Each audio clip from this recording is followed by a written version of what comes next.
성경 말씀은 신약 성경 갈라디아서 6장 1절에서 5절을 교독하겠습니다.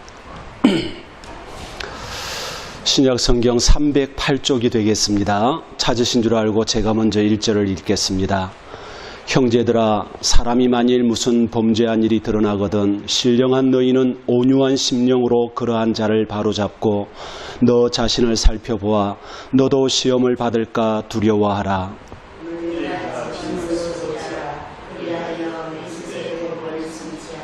만일 누가 아무것도 되지 못하고 된 줄로 생각하면 스스로 속임이라.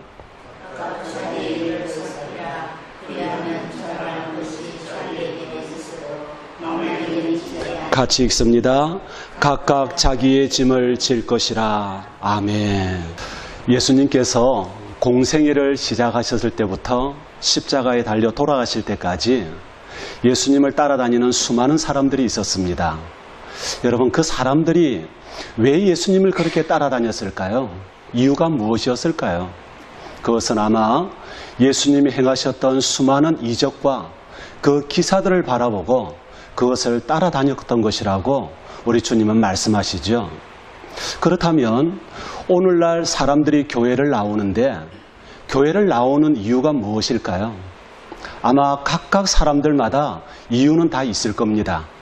어떤 분은 건강 때문에, 어떤 분은 경제적인 문제 때문에, 어떤 분은 또 직장 때문에, 아니면 자녀 때문에 그 가지고 있는 어려운 문제가 교회 나오면 풀릴까 봐 그래서 교회를 나오는 분들이 계시죠.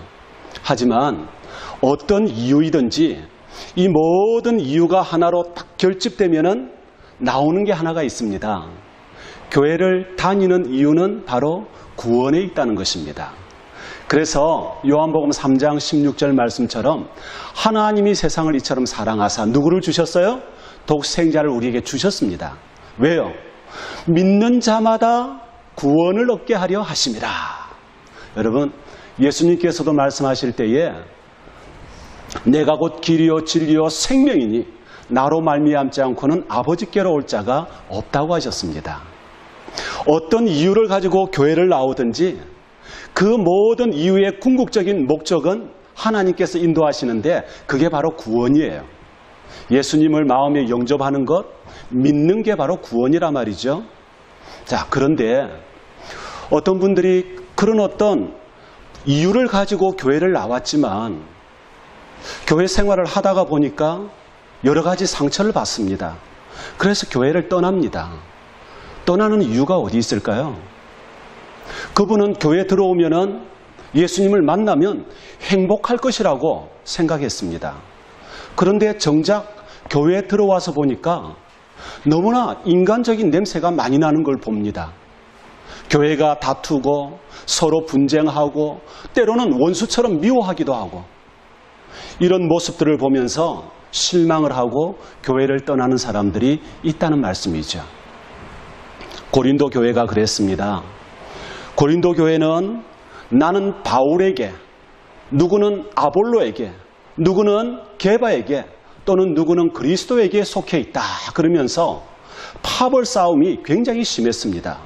그래서 분쟁이 너무 심하니까 바울이 편지를 써서 아니다, 교회의 머리는 그리스도고 우리는 다 지체들이다, 그러니까 그리스도 안에서 하나가 되어야 된다 하면서 글을 쓴 게 바로 고린도 전서 말씀이죠.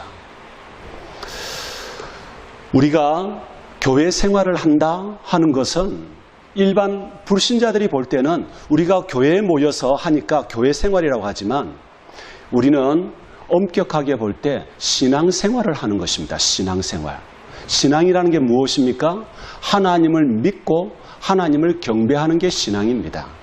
그러면은 우리가 신앙생활 하는데 가장 좋은 신앙의 모델은 무엇이 되어야 될까요?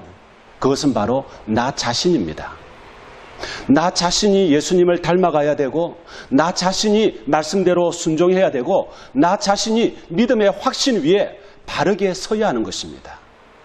그러기 위해서는 나를 먼저 돌아볼 수 있는, 나를 먼저 살펴볼 수 있는 그런 신앙의 자세가 필요한 것입니다. 이것은 우리가 신앙생활 할 때 가장 기본적인 소양이라고 할 수가 있죠. 자기를 돌아보는 사람들은 교우들과의 만남에 있어서도 굉장히 아름다운 관계를 형성해 나갈 수가 있습니다. 그런데 자기를 돌아보지 못하면 늘 티격태격 싸움이 나고 분쟁이 나고, 그래서 서로 간 마음에 상처를 주는 그런 일들이 나타난다는 것이죠. 마태복음 5장 24절 말씀에 예물을 제단 앞에 두고 먼저 가서 형제와 화목하라. 그 후에 와서 예물을 드리라. 우리가 예배를 드리려고 하다가도 그래, 내가 박 집사하고 지난주에 싸웠어. 그럼 어떻게 해야 될까요? 먼저 박 집사에 가서 집사님, 제가 잘못했습니다. 용서하십시오. 서로 화해하고 화목한 다음에 와서 예배를 드려야만 하나님께서 그 예배를 받으신다는 거죠. 자신을 살핀다는 것은 무슨 말입니까? 먼저 내 눈에 있는 들보를 보는 거예요. 자기 눈 속에는 들보가 이만한 게 들어있는데 형제의 눈 속에 있는 조그마한 조각 가지고 네가 잘했다, 네가 못했다 정죄하고 판단하는 것은 옳지 않다는 것이죠. 여러분, 오늘 이 본문의 말씀은 우리에게 먼저 자신을 돌아보라, 먼저 살펴라. 항상 우리는 말씀이라는 거울 앞에서 우리의 모습을 살펴보아야 합니다. 여러분들이 아침에 일어나서 세수를 하고 화장을 합니다. 그러면 제일 먼저 어디에 섭니까? 거울 앞에 서지 않습니까? 거울 앞에 서서 내 모습이 어떤지 살펴보고 꾸미지 않습니까? 그것처럼 우리는 항상 말씀이라고 하는 거울 앞에 서서 나의 모습이 어떤지를 살펴볼 수 있는 그런 신앙의 자세가 필요하다는 것입니다. 오늘 이 본문의 말씀을 가지고 우리가 무엇을 살펴봐야 되는가? 세 가지로 말씀을 드리고자 합니다. 첫째는 내 안에 온유함이 있는가를 살펴보십시오. 여러분, 온유함이라는 게 무슨 말입니까? 부드러움입니다. 친절함입니다. 겸손함을 가리켜서 온유라고 이야기를 합니다.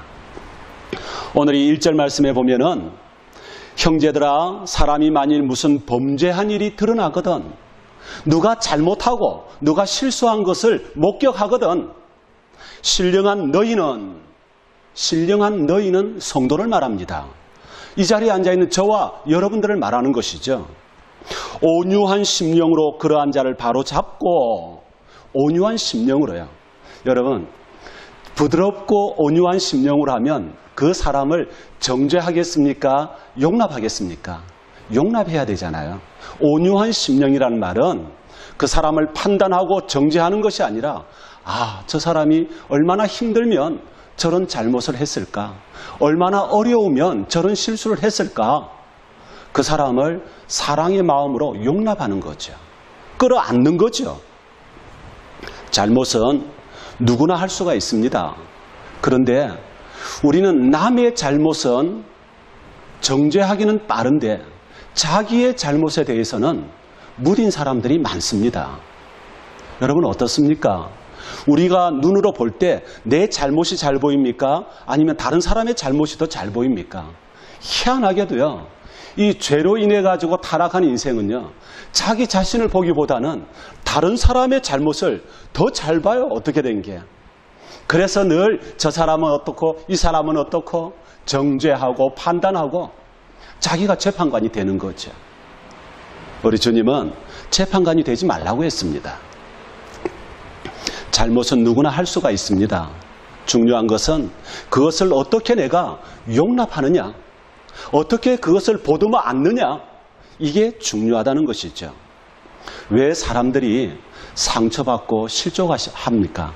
그 이유가 무엇입니까?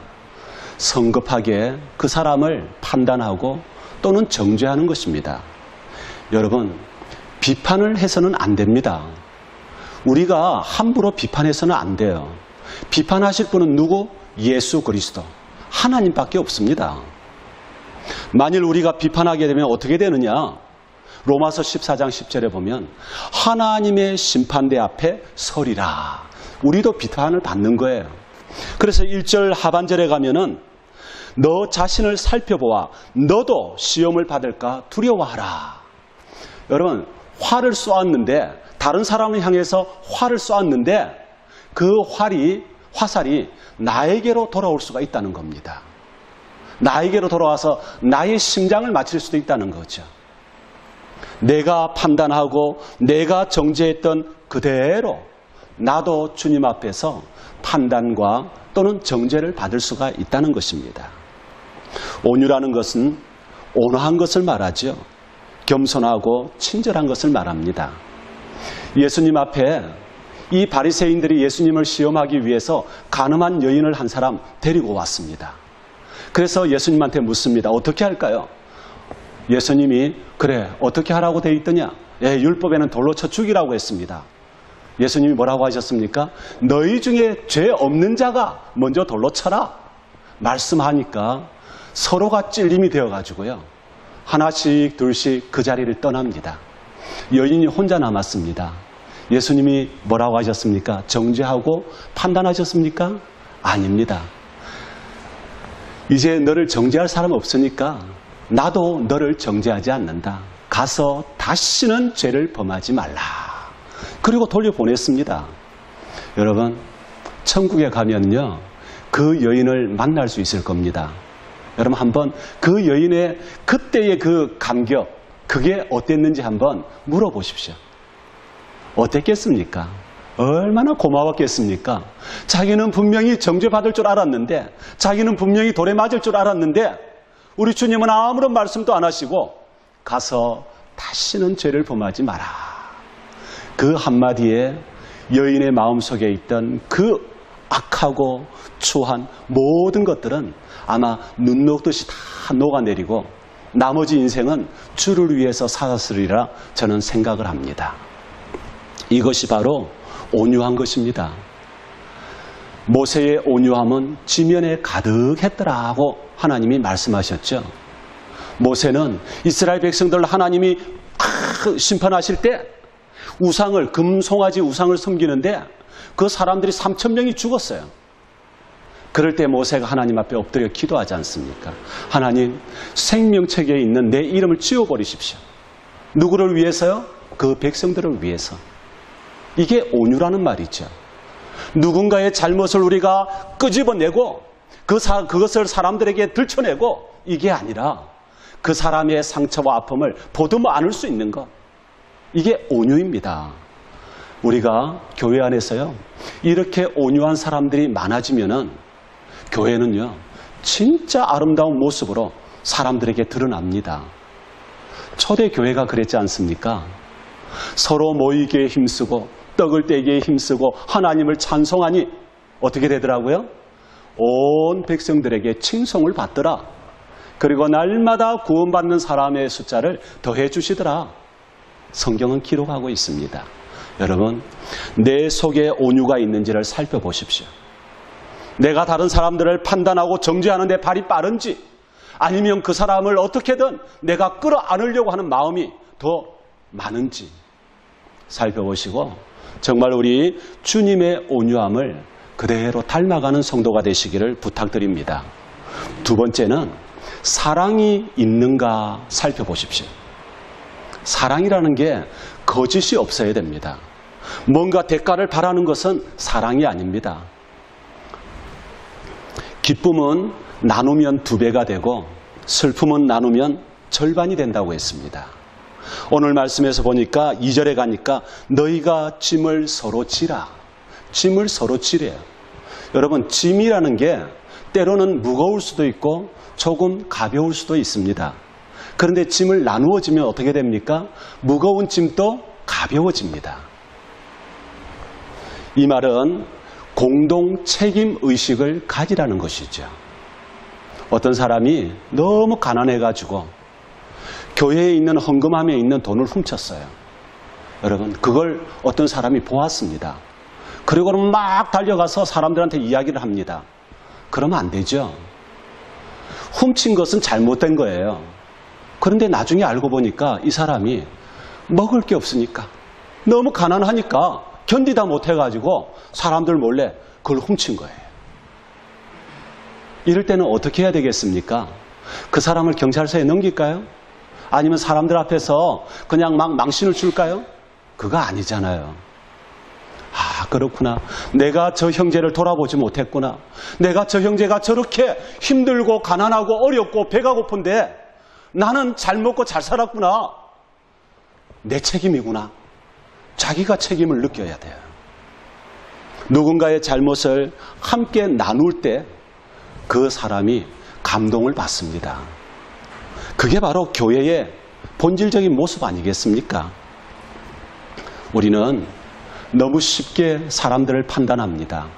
왜 판단합니까? 사랑이 없으니까 그래요. 사랑이 없으니까. 뭔가 주님 앞에서 열심히 하는 것처럼 막 이렇게 분주하게 활동을 하면서도 사랑이 없으면요, 잘못된 것을 용납하지를 못하는 거예요. 그 사람의 실수, 나도 할 수 있거든요. 우리도 할 수 있다는 말이죠. 로마서 2장 1절 말씀에 그러므로 남을 판단하는 사람아 누구를 막론하고 내가 핑계하지 못할 것은 남을 판단하는 것으로 내가 너를 정죄함이니 판단하는 내가 같은 일을 행함이라. 바리새인들이 얼마나 참 신분이 고귀한 사람들입니까? 뭐 제사장도 있고 서기관도 있고 얼마나 고귀한 사람들입니다. 그 사람들 11조를 다 합니다. 예물을 다 드립니다. 일주일에 2번씩 금식을 합니다. 가난한 사람들을 다 구제합니다. 그런데 뭘 못합니까? 딴 사람들의 잘못에 대해서 용납을 못하는 거예요.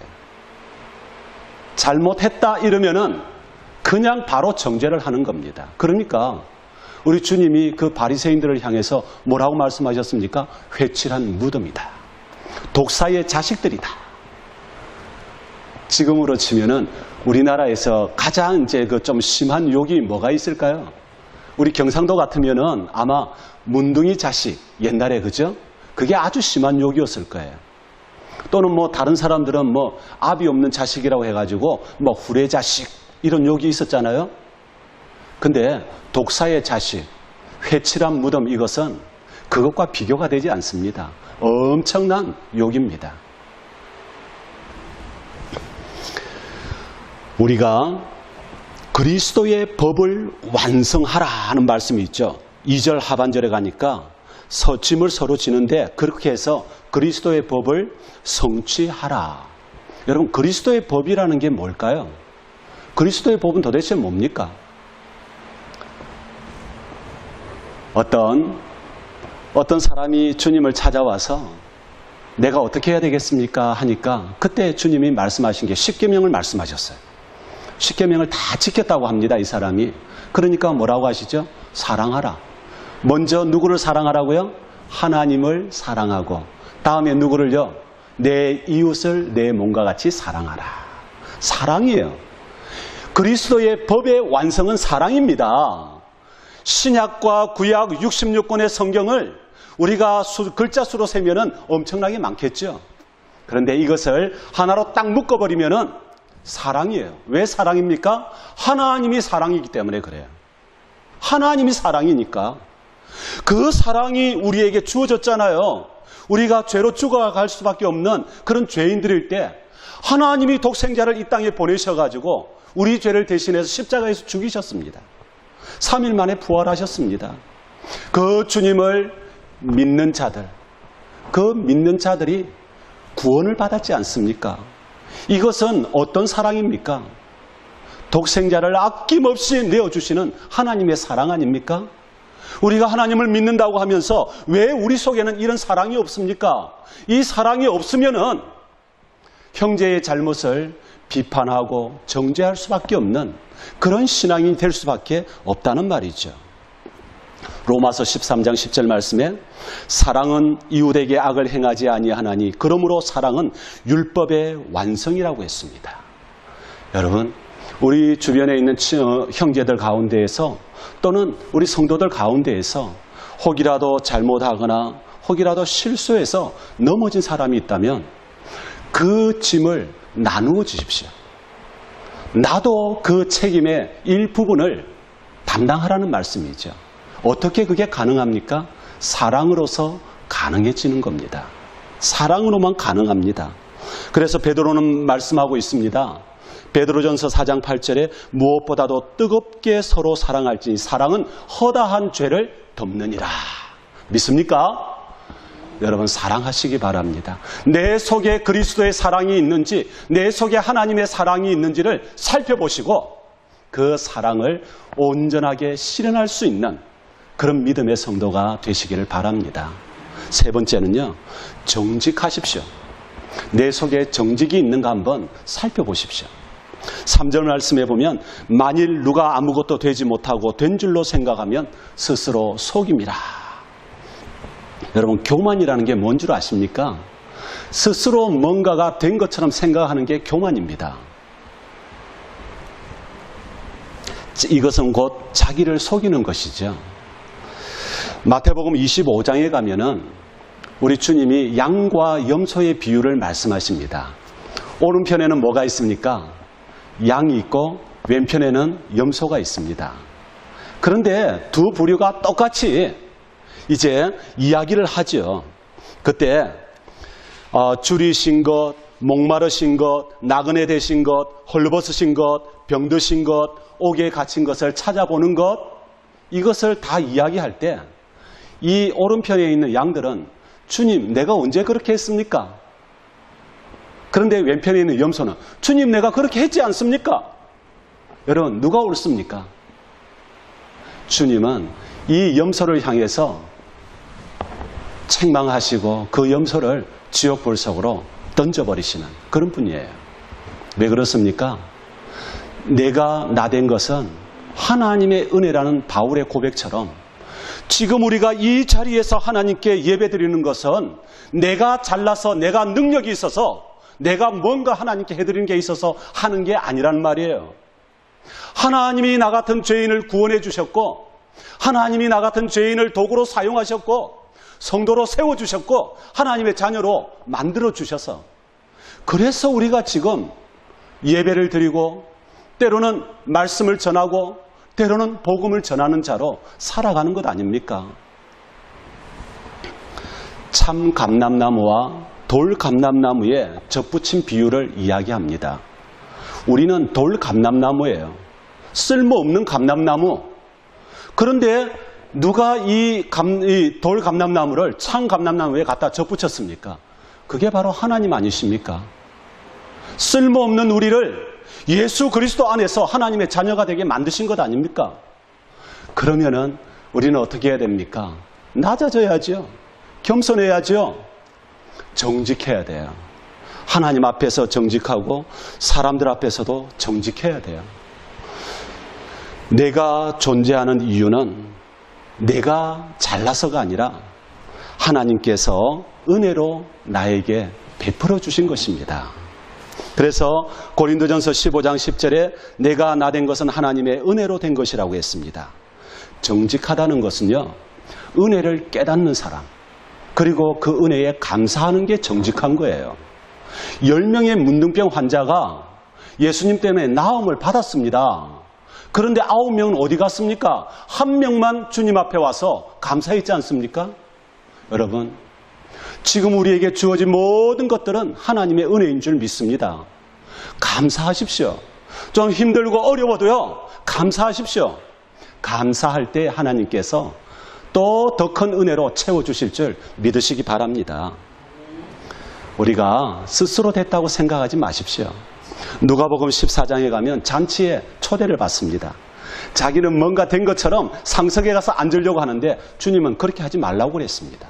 만일 너보다 더 높은 사람이 와서 너보고 나가라 그러면 얼마나 창피하겠느냐. 차라리 말석에 가서 앉아라, 끝에 가서. 그러다가 주인이 와서 당신 왜 여기 앉아 있습니까? 이리 오십시오. 상석으로 앉으라고 하면 얼마나 자랑스럽고 영광스럽겠느냐. 여러분, 우리는 주님 앞에서 정직하십시오. 나는 죄인이라는 사실을 인정하시고요, 나를 구원해 주신 그 은혜를 인정하시고 항상 기뻐하고 감사할 수 있는 그런 믿음의 성도가 되시기를 부탁드립니다. 말씀을 정리하겠습니다. 먼저 자기를 돌아볼 수 있다면요, 그 사람의 신앙은 굉장히 성장하게 될 것입니다. 큰아들과 작은아들에게 포도원에 가서 일하라 했을 때 작은 아들은 뭐라고 했습니까? 싫습니다 하고는 나중에 뉘우치고 돌아가서 일했습니다. 자, 아버지의 그 유산을 받아가지고 세상에 나가서 허랑방탕하게 사용했던 탕자는 어쨌습니까? 아버지의 집에 있을 때가 좋았다. 그리고는 나를 종이 한 사람으로 써주십시오 하고 돌아갑니다. 우리를 돌아봐야 됩니다. 먼저 자기를 돌아보는 성도가 많아지면은 교회는 불신자들에게도 칭송을 받습니다. 우리 주님께서 날마다 구원받는 사람의 숫자를 더해 주실 것입니다. 자랑의 근거가 어디에 있습니까? 여러분, 교회 안에서도요, 사람들은 막 자랑합니다. 왜 자랑합니까? 다른 사람하고 비교해서 자기가 좀 나으니까 자랑하는 거예요. 여러분, 그 자랑이 하나님 앞에서 얼마나 쓸모없는 것인 줄 아십니까? 세상에 많은 재물을 가지고 있어도요, 높은 직위를 갖고 있어도요, 여러분, 하나님 앞에서는 그거 아무것도 아니에요, 그거. 그래서 바울은 뭐라고 했습니까? 뭐처럼 여긴다고요? 배설물처럼 여긴다. 똥처럼 여긴다. 우리가 이런 사실을 깨닫게 되면 항상 하나님 앞에서 겸손해질 수밖에 없습니다. 우리 성도가 자랑해야 될 것은 한 가지 있습니다. 십자가입니다. 십자가. 십자가의 그리스도를 자랑하시고 십자가의 보혈을 자랑하시고 나의 연약한 것을 자랑하시고 나의 부족한 것을 자랑하시고 먼저 자기를 살핀다면은 우리는 참 자랑할 게 없다는 생각을 많이 합니다. 왜 그렇습니까? 부끄러우니까요. 4절 말씀해 보면은 각각 자기의 일을 살피라. 그리하면 자랑할 것이 자기에게는 있어도 남에게는 있지 아니하니라. 여러분, 내가 좀 잘났다고 해서 사람들 앞에서 우쭐거리고 교만해지고 자랑하면은요, 나보다 잘난 사람 앞에 가서는 어떻게 하실랍니까? 자랑할 이유가 없다는 거죠. 우리가 주님 앞에서 자기를 살피면은요, 늘 부끄럽습니다. 나 같은 죄인을 하나님이 이렇게 구원해 주셨구나. 나 같은 죄인에게 우리 가정에 이렇게 평안을 주셨구나. 나 같은 죄인에게 하나님을 찬양할 수 있도록 목소리를 주셨구나. 하나둘 생각하면은요, 하나에서 100까지, 하나에서 1000까지 다 하나님의 은혜예요. 그것을 우리가 깨달아야 되죠. 자기를 살핀다는 것은 우리 신앙생활에서 가장 기본적인 소양이라고 할 수가 있습니다. 자기를 잘 살피는 사람이 교회 안에서도 온전한 관계를 형성할 수가 있습니다. 오늘 말씀을 통해서 우리는 살펴보았습니다. 우리 속에 무엇이 있는지, 첫 번째는 온유함이 있는지를 살펴보십시오. 두 번째는 거짓없는 사랑을 실천하고 있는지를 살펴보십시오. 세 번째는 정직하게 행하는지를 살펴보십시오. 자신을 살피는 최고의 거울은 바로 성경, 하나님의 말씀입니다.